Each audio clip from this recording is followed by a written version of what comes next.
Hello, Mystifiers. Welcome to another episode of Mr. Mystifications podcast. And I am once again joined by my friend Brad.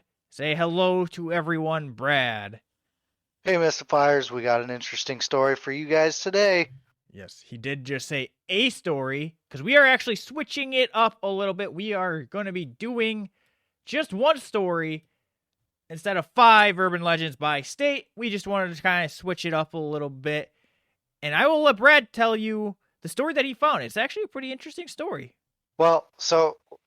Correction to that. Really, it's kind of multiple stories into one, but it all pertains to the same thing, and it's called the Shaver Mystery.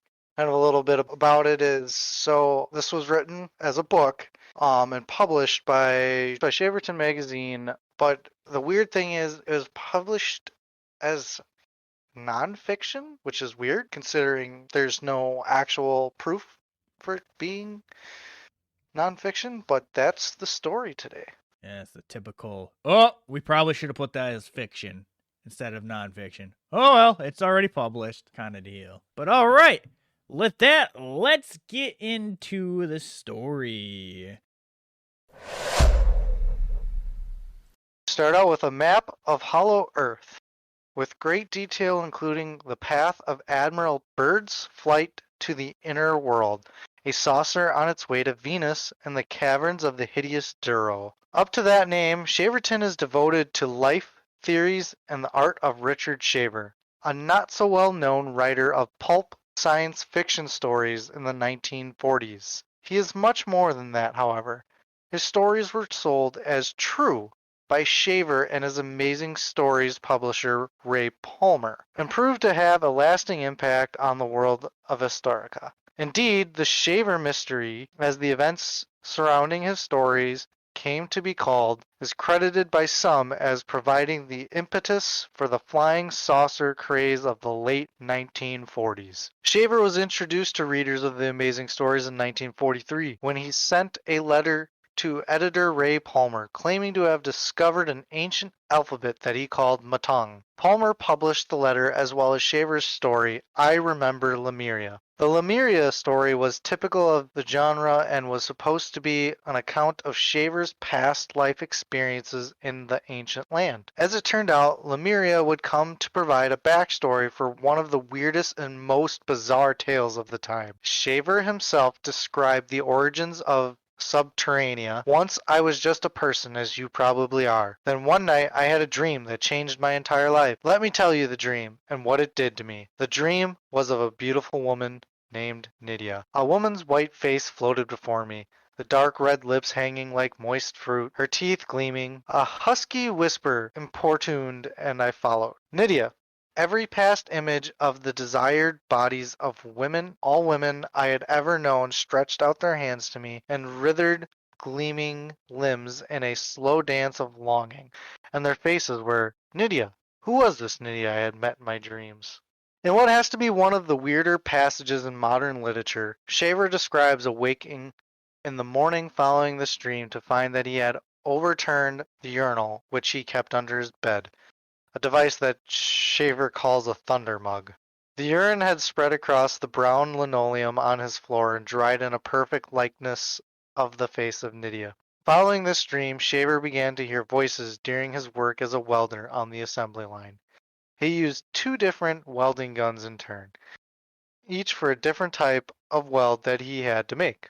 He would use one gun, push it out of the way, and then duck as the next one swung into position. One of the guns began to have a very bizarre effect on Shaver, allowing him to hear voices and to know what was in the minds of his coworkers. I began to notice something very strange about one of the guns.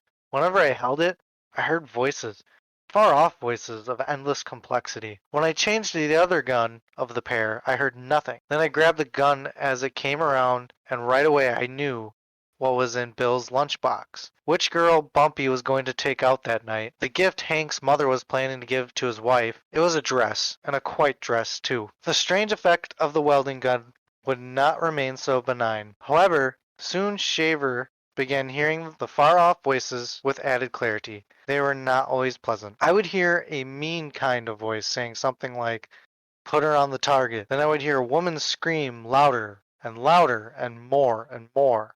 Agony in the screams, and at last a gurgle, a death rattle. I would hear a woman cursing and the lash of a whip, and felt a pleasure in the scream of the person getting lashed. Soon Shaver began to suspect that he was being specifically targeted to experience the painful stimulations. He described his experiences in prison, probably the mental hospital where Shaver is known to have resided for a while. I began to feel pains, and the thought in my head kept laughing at me, like an imp would laugh. The pains got worse.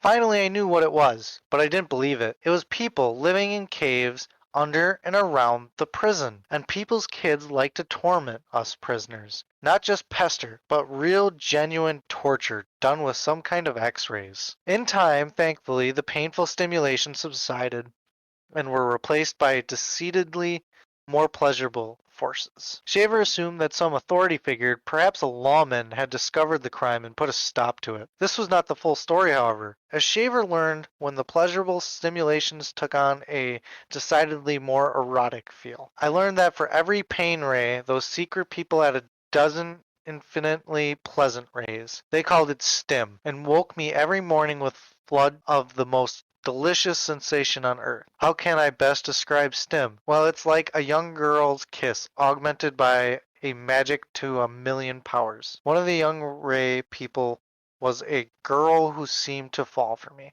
She especially dished out this stim ray to me. This is no value on earth as great as stim love. Her name was Nydia, the same girl of my dream. On one occasion, Nydia used the stim ray to control Shaver's prison guard. Shaver used the opportunity to escape from the prison into a cavern in the nearby woods. The dim light inside the caves I found emanated from long tubes running alongside cavern walls. The cavern was an alien place. Vast sculptured rock forms of non-human beings supported the high, carved arches of the roof that was a mountain overhead. Inside the cavern, Shaver met his beloved Nydia and was taken deep into the underground world, where he quickly learned that true love-making, amplified by the stim rays, was the most incredible experience of his life. He learned from Nydia and her people that the civilization was descended from the ancient civilization of Atlantis and Mu, who were themselves descended from Titans, travelers from space who had made their Earth their home. All had gone well for the Titans on Earth, and they created a world of peace and technological wonder. All this changed when the galaxy moved through a cosmic dust storm. This storm fueled the sun and caused a reaction that made sunlight toxic to the Titans. Most of the Titans responded to the threat by abandoning the planet. Some of them sought safety under the protective mantle of the Earth's crust. Using already existing caverns, the Titan used mighty earth-moving machines to dig new caves and tunnels that crisscrossed the planet. With them, they took their great machines and scientific knowledge in hopes of someday discovering a way to overcome the solar radiation and once again live on the surface of their beloved planet. Unfortunately, the radiation continued to have a negative impact upon the Titans. Some groups managed to remain relatively normal. These became known as Taros. Many of the Titans, however, began to suffer genetic mutations that destroyed both their intelligence and their morality. Eventually, this once mighty race was reduced to mutated horrors, retarded in intelligence and social structure. Worse still, these monstrosities still had access to the self-repairing machines of their ancestors. But instead of using them for their intended purposes, the Abundero used them to satisfy their sick, twisted desires. These are the demons of ancient myth and folklore. These Abanderos, or Deros, were responsible for the painful experiences that Shaver had himself suffered, and indeed for many of the ills of present life that the human race has suffered. Literally under our feet, a war is waging between the forces of good and the forces of evil, between Taros and Deros. Later in his life, Schaefer added some more important elements to his theory, including his discovery of rock books. Later in his life, Shaver added some important elements to his theories, including his discovery of rock books. In his workshop in Summit, Arkansas, Shaver painstakingly examined rocks in the belief that they contained information from ancient civilizations of the Titans. He observed, stones are not just stones, they are often fragments left by a very ancient race. Almost every stone on the surface will show traces of some use by man if one looks. He described his experiences with these rock books by noting that when they are first examined, the images appear to be jumbles of faces and other things lumped together. Shaver developed several techniques by which he was able to draw the most dominant images for study. On one occasion, Shaver discovered that one of his rocks was an actual working rock book. A holographic image projected from the rock explained to Shaver that rock books were the remains of a vast memory storage system from a civilization that has been dead for so long that I do not have the proper information to tell you and how many years that it disappeared. Shaver realized that if he could unlock the secrets of the rock books, the world would benefit tremendously from the knowledge and insight that they contain. Not everyone was happy with Shaver's progress, however. He awoke on one occasion to find himself in a strange cavern. His arms and legs were chained to the cavern wall. As his eyes adjusted to the darkness, a truly terrible sight appeared before him. The room I was in was a hollowed out cavity in the rock. Slimy water oozed through fissures and dripped onto the floor. Nearby were a couple of burning torches hung on the walls, but they did little to penetrate the gloom. Out of the darkness came a sight almost too incredibly to believe. Four misshapen creatures lurched forward, laboring under the weight of a large chair that they carried on their shoulders. And seated in the chair was the sight that is forever burned into my memory. It was the stuff of insanity. I knew at once I was in the den of a Duro.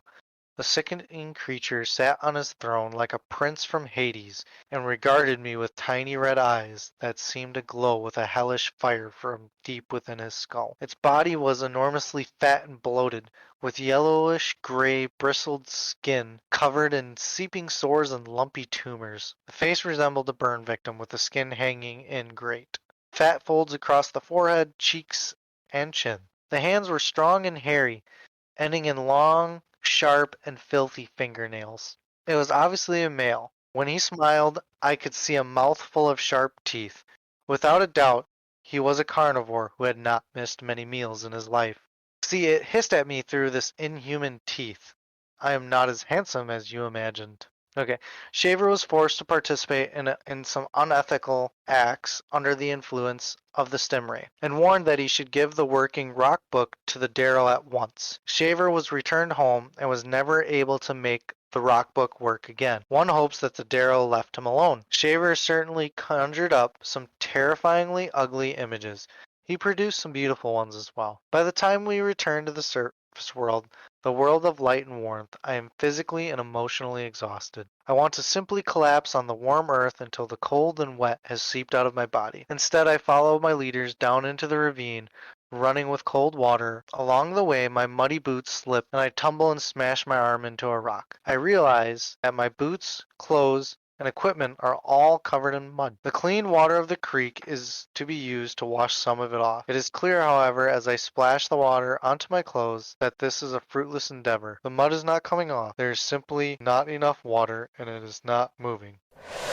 All I gotta say to that is it's a pretty weird story. I don't, no offense to the magazine, but I don't know how you would like mistake that for nonfiction, or how you would be convinced that that is nonfiction.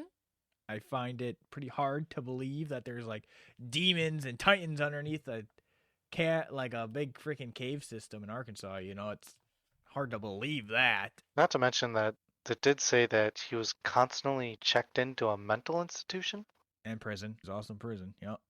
And a mental institution. So yeah, it's hard to believe. I mean, is it a interesting and fascinating story? Yeah, it's pretty messed up and fascinating. So I mean, story-wise, it's pretty good overall, I would say. But to be truthful, I don't believe it one bit. It's hard to say it. I know I'm supposed to be a Mr. Mystification and all that, but that one is hard to actually believe, you know. But the story behind it is a very interesting story of like what, like a demons and titans and all of that. Yeah, I think I'm more interested in the whole rock book thing that can project, pretty much turn into holographs, holograms. There we go. That's what I'm looking for. Why did I think of Star Wars when when I all heard holograms? I'm like, oh, I remember some like holograms in Star Wars. I don't know. That's the first thing that came to my head. But yeah, overall, I mean, it's interesting. I mean, that's just one part of the stories talking about how there's supposedly, the civilization in the center of the earth. Yep, with demons and titans, I guess. And Nydia. Her as well. Nydia's supposedly there as well. Yeah, some strange woman that he never really he talked about her, but they never really described who or what she was. Don't forget, she does like to shape her face into urine, I guess, so that's a thing. I think the dude was just delusional right there. Oh, Nydia, I see your face in my own urine. Oh, What do you no. call that? A thunder bucket? A thunder bucket. I've spilt my thunder bucket on the floor. Oh, damn it, not again. Oh, man, I'm sorry. I shouldn't turn this into a joke, but I had to. Who names their freaking urinal a goddamn thunder bucket? I'm going to give Brad a break on this next one because it is a little bit longer story. So I'm going to be reading the next part of the story. Ancient Wonders. I am traveling to the heart of Mormon country to attend the 2000 Extraordinary Technology Conference sponsored by the Tesla Tech Institute. As soon as the plane lands, I will pick up a rental car and make my way to the meeting site as quickly as I can. I am hoping to make it in time to see the demonstration of a working flying saucer. The pilot tells the crew to prepare for landing in Salt Lake City, and we are beginning our descent towards the runway. I have done this many times. I know exactly what to expect. Like so many members of contemporary society, air travel has become commonplace for me. It is hard to believe that only 100 years ago, this would have been unthinkable. It is hard to imagine that for centuries, perhaps millennia, people dreamed of sailing among the clouds. All I can think of is that my legs are stiff and that I will be very glad to get off this plane. I anticipate the landing. I expected bump of terra firma does not come. Instead, there is a brief shudder and we begin to gain altitude again. We are not landing. The pilot informs us there was another aircraft blocking the runway. Instead of landing, we will circle around and try again.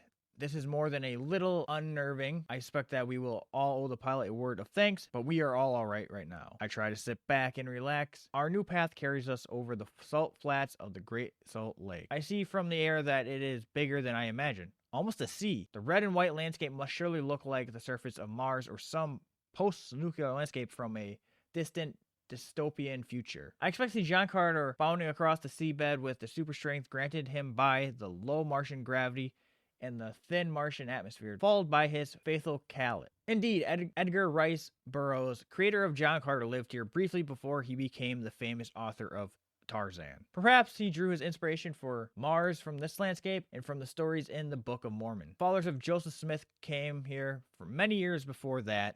They had been chased across the country and must have decided that this desolate land was a good home for a band of outsiders. It must have looked like they imagined the promised land, completely with its own Dead Sea. No one else wanted this land. They would take it. Their story began with Joseph Smith was visited by an angel, given an ancient manuscript, and learned the wonders of the ancient past. Viminos, there gleamed the car with wealth untold, of precious gems and burnished gold. Nor could the wind god sun withdraw his rapt gaze from the sight he saw. By Visvagam's self-proclaimed, the noblest work his hand had framed, uplifted in their air it glowed, bright as the sun's diurnal road. The eyes might scan the wondrous frame, and vainly seek one spot to blame. So fine was every part and fair, with gems in land with lavish care. No precious stone so rich adorned, the cars where the gods are born, prize of all the resilient might that sprang from the pain and penance right. Obedient to the master's will, it moved o'er wood and towering hill, a glorious marvel well designed by Visvagam's artist mind, banded with every fair vice that decks the cars of paradise. Swift moving as the master chose, it flew through air or sank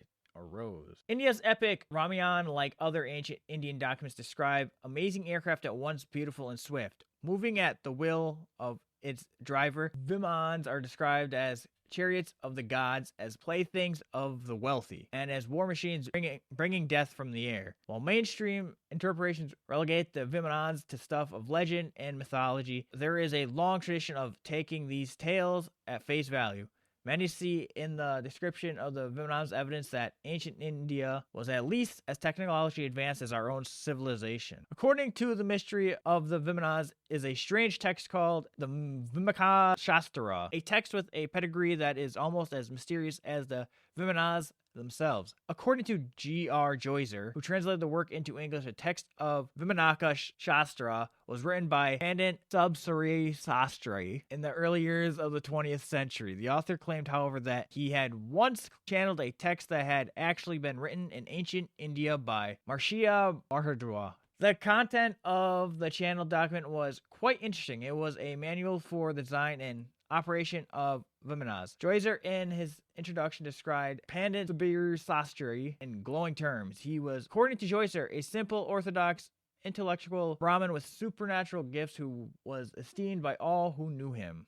He was a walking lexicon gifted with occult perception. Despite the tantalizing topic of the manuscript, Joycer indicated that funds were unavailable for its publication until Joycer took it upon himself to make the effort in 1973. The text indicates that the operation of the Vimanas required knowledge of 32 secrets with which the pilot should become well acquainted before attempting to fly the craft. Among other things, he must know the structure of the aeroplane, know the means of its takeoff and ascent to the sky, know how to drive it, and know how to halt it when necessary, how to maneuver it and take it form spectacular feats in the sky without crashing. In addition to the basics of flight, the pilot must also be prepared with the proper type of clothing and proper food. Sounding like something one might purchase in a health food store, pilots are encouraged to extract the essence of food, form it into food balls for consumption on long flights. Now that I think about it, this sounds like airline food. Details of the construction of Vimanas are offered as well, including details of special mirrors that can protect the craft from harm. Among these potential threats are the pilots of other aircraft. When enemy planes with men intent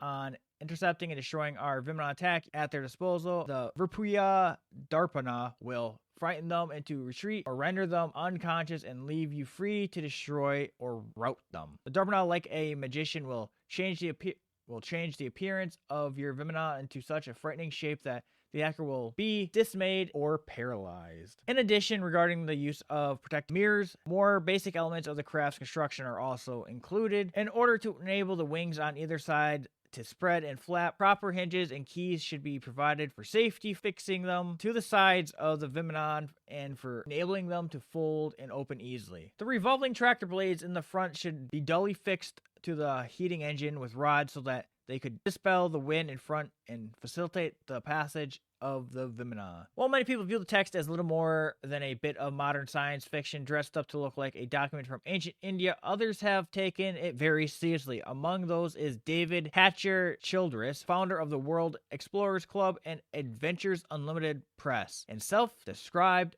Real Indiana Jones. Childress not only supports the idea of ancient Indian aircraft, he has himself added detail to the mystery, as in the anti-gravity interstellar spaceships. The method of propulsion for these aircrafts, called Astra, was a form of anti-gravity power known as Ligma, is a power source that resides within the human ego. It is the same power that allows the Hindu backer to levitate. Childress says that it is unclear whether the Astra were even used to send people to other planets, though there is some evidence that they may have reached the moon. He goes on to claim that the Ramanya details battle fought on the moon against the Atlantean airship. Ancient Sanskrit documents have been found in Tibet that contain information concerning the construction of interstellar spaceships. Childress also elaborates on his reading of other ancient Indian documents and offers up clear descriptions of ancient Vimana. According to Childress, a typical Vimana was a double-deck circular aircraft with portholes or dome, much as we would imagine a flying saucer. It flew with the speed of the wind and gave forth a melodious sound.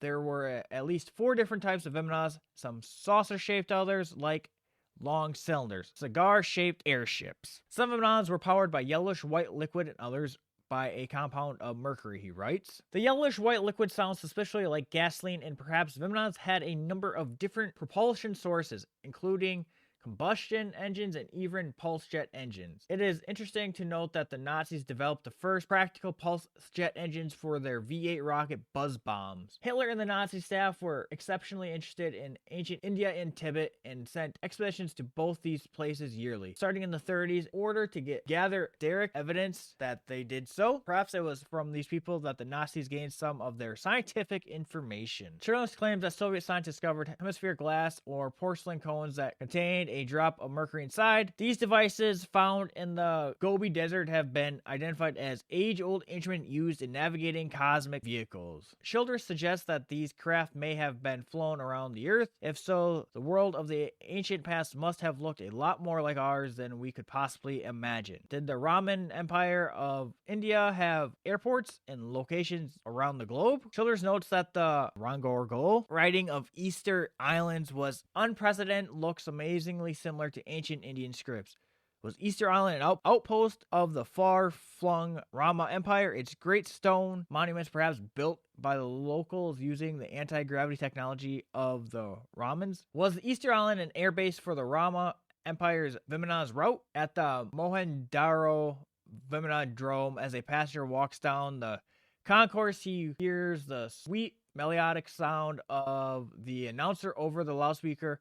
Rama Airways Flight number 7 for Bali, Easter Island, Nazca, and Atlantis is now ready for boarding. Passengers, please proceed to the gate. In Lost Cities of Ancient Lemuria and the Pacific, Schindler's claims that the oral tradition in the islanders describes the huge statues as having moved from the place where they were quarried to their current position along the shore by walking in a clockwise spiral around the island. He writes, there was certainly something more than statues on sleds, or even walking them on ropes. Even mental power would not have to conform to such a strange law as would have the statues walk in a clockwise spiral around the island. The only explanation that made even reasonable sense to me was that statues were somehow moved using the natural earth energies and possibly the magnetic anomaly in the crater of Renoi Arroy. Therefore, in this theory, the ancients used some sort of natural anti-gravity. Eric von Dinken in Chariots of the Gods suggests that evidence of the aeronautical history of the island can be found in the name given to the place by its original inhabitants, the land of the Birdman. He writes, an orally transmitted legend tells us that flying men landed in lightened fires in ancient times. The legend is confirmed by sculptures of flying creatures with big, staring eyes. The technology of the Vimanans were reportedly brought into the modern world in 1895, some 8 years prior to the Wright brothers' famous flight. According to the one website, Sanskrit scholar Shinkar Bapji Tapladi built influent unmanned aircraft called Marsakti, Power of the Air. In that year, based on Vedic technology, the aircraft is reported to have flown to a height of 1,500 feet before a large group of observers. The aircraft made use of the Mercury Vortex engine described in the Vimakan's Shastra. The website goes on to report that NASA is currently attempting to develop spacecraft powered by such an engine. The aircraft engine is being developed for future use by NASA. By some strange coincidence, also uses mercury bombardment until units powered by solar cells. Interestingly, the impulse is generated in 7 stages. The mercury propellant in first vaporized, fed into the thruster discharge chamber, ionized, converted into plasma by a combustion with electrons, broke down electrically, and then accelerated through small openings in a screen to pass out of the engine at velocities between 1,200 to 3,000 kilometers per minute. But so far, NASA has been able to produce, on an experimental basis only, a 1 pound of thrust. By its scientists, a power diversion virtually useless. But 108 years ago, Toplady was able to use his knowledge of Bachman's Shastra to produce sufficient thrust to lift his aircraft 1,500 feet into the air. Unfortunately, the British government did not approve of Toplady's experiment in flight, perhaps because they did not like to be shown up by Indian scientists. After a warning from the British government, the Mahara of Brodin refused funding for Toplady's experiments. His work was forced to come to an abrupt end. Penniless, Toplady was forced to sell the remains of the craft to foreign parties in order to pay back his debtors. This, complicated by the death of his wife, left Toplady unable to contemplate the continuation of his efforts. Toplady passed away in 1916, unhonored in his own country, as the world rightly honored the Wright brothers for their achievements. We should think of Toplady, who's utilized the ancient knowledge of to Saskara text to fly an aircraft 8 years before his foreign counterparts. According to some ancient technology, India was not the only ancient civilization to achieve flight. Lumerji Janaku, for example, argues that there is plentiful archaeological evidence to support the theory that flight was achieved by the ancient Egyptian and Central in South American civilization. He cites the discovery in an Egyptian tomb in 1898 of a wooden object first labeled wooden bird model. However, closer analysis revealed elements that seem to suggest that the original classification was incorrect according to Jnaku, the model. It has the exact proportions of very advanced form of pusher glider that is still having some bugs ironed out. This type of glider will stay in the air almost by itself. Even a very small engine will keep it going at a low speed as low as 45 to 65 miles per hour. While it can carry an enormous payload, this ability is dependent on the cruiser's shape of wings and their proportions. Tipping of the wings downward, a reverse Diderot wing is, as it is called, is the feature behind this capability. A similar type of curving wings are implemented on the Concorde airplane, giving the plane a maximum lift without detracting from its speed. In that context, it seems rather incredible that someone more than 2,000 years ago, for any reason, devised a model of a flying device with such advanced features requiring quite extensive knowledge of aerodynamics. Our ancient civilization have left behind evidence that air travel may not be exclusive to modern civilizations. Gold objects discovered in Central and South America dating back more than 1,000 years also seem to be models of aircraft. Once again, as in Egypt, the objects were originally thought to be models of animals, in this case, birds or fish, and once again, closer examination reveals them to be much more. Jnaku argues that when all the features are taken into account, the object does not look like a representation of any known animal at all, but does look strongly like an airplane. Jnaku also finds evidence of ancient aircrafts in the pages of the Hebrew Bible. The book of Ezekiel, for example, describes what might be seen as an encounter between a man of a non-technological culture with an aircraft from a more advanced culture. He writes, there is no shortage of descriptions of flying machines in ancient sources. If we try to extract the core of myths of different provinces and remove the embellishments, we discover to our surprise that flying in an ancient time seems to be the rule, not the exception. Of course, one would expect that if ancient civilization could fly through the air, then they, like the modern counterparts, would discover ways to use such aircraft for the purpose of warfare. Examining passages from the Indian Mahabharata, Desmond Leslie and George Adamski believe that evidence of the use of aircraft to deliver nuclear weapons can be found. He quotes an interesting passage from the ancient document. A blazing missile that possessed the resonance of smokeless fire was discharged. A thick gloom suddenly encompassed the host. All points on the compass were suddenly encompassed in darkness. Evil-bearing winds began to blow. Clouds roared into the higher air, showering blood. Very elements seemed confused. The sun appeared to spin around. The world, scorched by the heat of the weapon, seemed to be in a fever. The very water being heated. The creature who lives in the water seemed to burn. Huge elephants burned by the weapon fell all around. Leslie takes this to be the description of the use by the ancients of some form of cataclysmic weapon. He finds other indications that the weapon in question was radioactive, particularly a passage that describes soldiers' response to the blast. According to Leslie, the soldier who survived the blast rushed quickly to the nearest water. There, they stripped off their armor and washed it and themselves.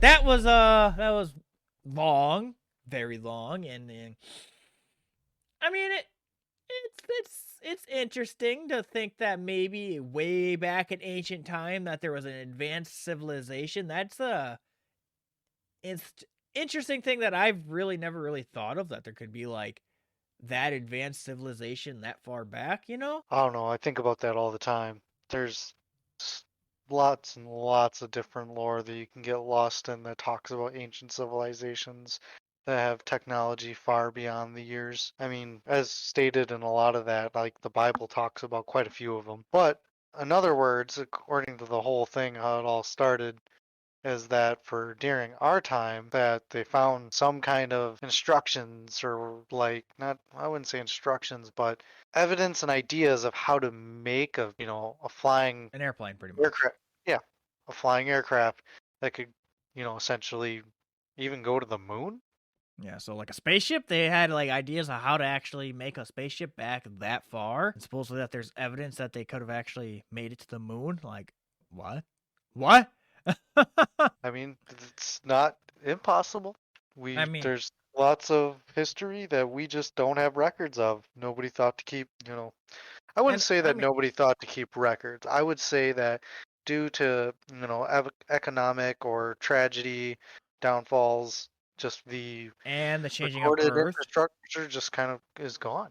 I mean, yeah, and the fact that, our planet's ever changing, you never know, like, what like, bad things could happen, like natural Yeah, disasters, freaking meteors hitting the Earth or something, anything like yep. that completely just obliterates any evidence left of what could have actually been there. So it's really I hard mean, to say. just think what we might find under the freaking desert. True. There's got to be something underneath all that sand. Let's Something that's buried, hidden away. On this episode of Mr. Mystification, we go to the desert and just start digging. Let's see what we can find. And that's the last video ever made by me. But no, But for some reason, Brad made it back because he was just watching while drinking the supply of water. I really need some water down here, Brad.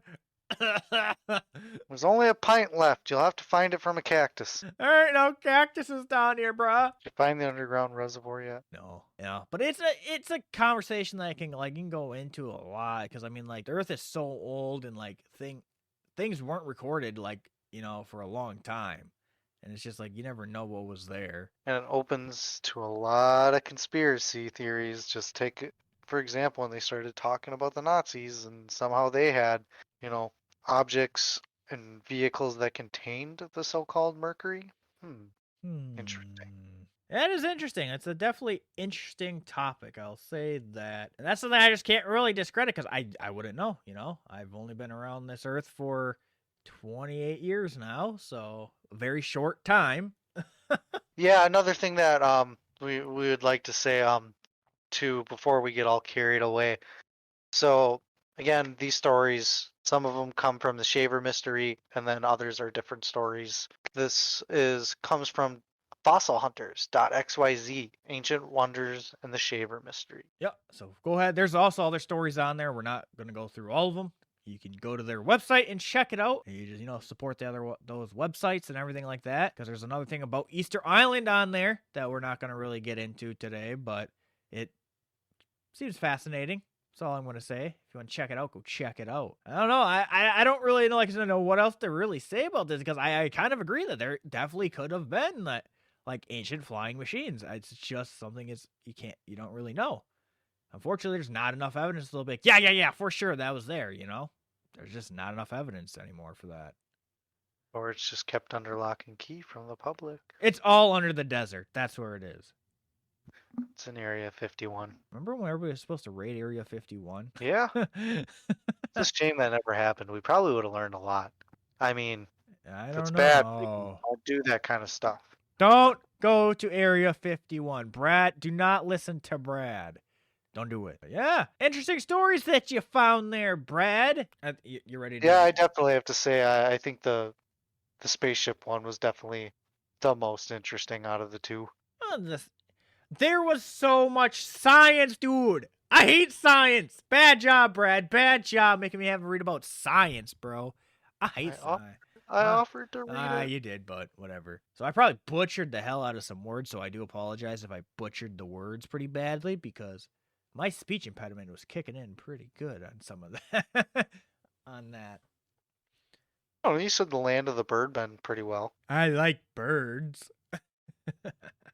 Land of the Birdmen. Yep. Yeah, I'm don't really have much more to say about this. Like I said, I feel like there could have been something back then. There ain't nothing to really for me to be like, absolutely not. False, fake news. It's not true. Nothing can be true about this. I can't do that for this one. Can't be a negative Nancy here. I don't know, always open to the strange, mysterious things and conspiracies. There's got to be some truth to it. If it's spoken about, written about, there's documentation, it's got to come from somewhere. I guess that is always the case, Brad. That's always the case. All right, guys, that was the Shaver mystery along with some ancient aircraft mysteries there. Just a little bit of a switch up from what we've been doing on the previous podcast. We wanted to make it a little bit different because this probably gets repetitive talking about 5 urban legends of this state. So We do appreciate you coming on by, and we will catch you over on the next episode. Brad, you got anything to say on this outro to the viewers, or to the mystifiers, as I should say? Don't forget to like, subscribe, and comment. This isn't YouTube, buddy. Well, not yet, at least. But anyways, guys, thanks for coming on by, and we shall catch you on the next episode. Say bye, Brad. Bye, everyone.